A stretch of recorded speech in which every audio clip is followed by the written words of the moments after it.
Janasena party అధినేత పవన్ కళ్యాణ్ కు కాపు సంక్షేమ నేత మాజీ ఎంపీ చేగొండి హరిరామ జోగయ్య మరో బహిరంగ లేఖ రాశారు. జనసేన బాగు కోసం ప్రత్యేకంగా పవన్ కళ్యాణ్ మంచి కోసం తానిచ్చే సలహాలు ఆయనకు నచ్చినట్లు లేదన్నారు. ఈ విషయం బహిరంగ సభలో తన పేరు పెట్టి పవన్ కళ్యాణ్ అనకపోయినా ఓ వర్గం మీడియా ప్రచారం చేస్తున్నప్పుడు తప్పుడు వార్తలు చూస్తే అలానే అనిపిస్తుందన్నారు. ఓ వర్గం మీడియా వారి ఈ ప్రయత్నం ముఖ్యంగా పవన్ కు తనకు మధ్య తగువులు పెడుతున్నట్లుగా కనబడుతోందన్నారు.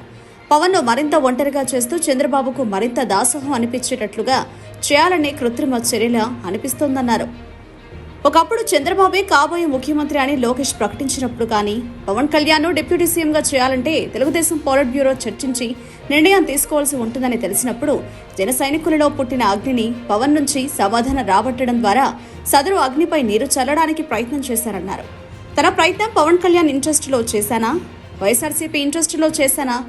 ఇవాళ జనసేనకు బలమైన నియోజకవర్గాలు, బలమైన అభ్యర్థులు 40 వరకు ఉన్నా జనసేనకు కేటాయించిన సంఖ్య 24కు కుదించారన్నారు. పవన్ కళ్యాణ్ చంద్రబాబును శాసించగల మెజారిటీ లేకుండా చేయాలని దుర్బుద్ధితో తీసుకున్న నిర్ణయమన్నారు. చంద్రబాబు చర్యకు జన సైనికులందరూ ఆగ్రహంతో ఊగిపోతూ ఉంటే వారిని సముదాయించడం కోసం బహిరంగ సభలో చంద్రబాబు వివరణ కోరడం కూడా వైఎస్ఆర్సీపీకి అండ కాయటమా అని ప్రశ్నించారు. దశల వారీగా బీసీ ఎస్సీలందరూ ముఖ్యమంత్రి పదవిలో కొనసాగాలని కోరుకుంటున్నానన్నారు.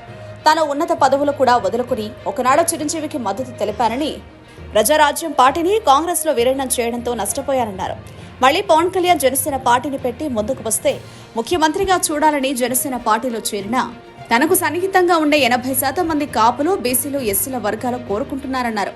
జనసేన పార్టీ సహకారం లేకుండా తెలుగుదేశం నెగ్గడం అనేది సాధ్యం కాదన్నారు. అది చంద్రబాబుకు తెలియంది కాదని అందుకే పవన్తో జత కట్టారన్నారు. వెన్నుపోటు రాజకీయాలకు అలవాటు పడిన చంద్రబాబు ఎన్నికలకు తర్వాతైనా పవన్ కు అధికారంలో సముచిత స్థానం కల్పిస్తాడని, ముఖ్యమంత్రి పదవి చేపట్టడంలో భాగస్వామిని చేస్తాడని ఎవరు నమ్ముతారని ప్రశ్నించారు. ఎన్నికలైన తర్వాత జనసేనను క్రమేపీ నిర్వీర్యం చేసి తన కొడుకు లోకేష్ నే ముఖ్యమంత్రిని చేస్తాడు అనే భయం జన సైనికులందరిలో ఉన్నమాట నిజమన్నారు. ఎన్నికల ముందే మీరు అధికారంలో రావడంతో పాటు మీ స్థానం ఏమిటో తేల్చాలని జన సైనికుల తరపున నేను డిమాండ్ చేయడంలో తప్పేమిటి?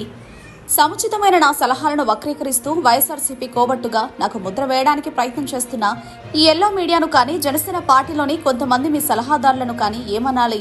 వారు తెలుగుదేశం కోవట్టులుగా చెప్పవచ్చా?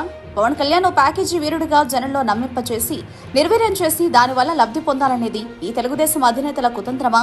జరుగుతున్న ఈ పరిణామాలపై మిత్రులెవరో, శత్రువులెవరో తెలుసుకుని మీరు ప్రవర్తించడం జనసేన మంచి కోరి ఎంతైనా మంచిది. మీకు ఇష్టమైనా ఇష్టం లేకపోయినా మీ వెంటనే ఉండి మిమ్మల్ని కాపాడుకోవడం నా విధిగా భావిస్తున్నాను అని హరిరామ జోగయ్య లేఖలో స్పష్టం చేశారు.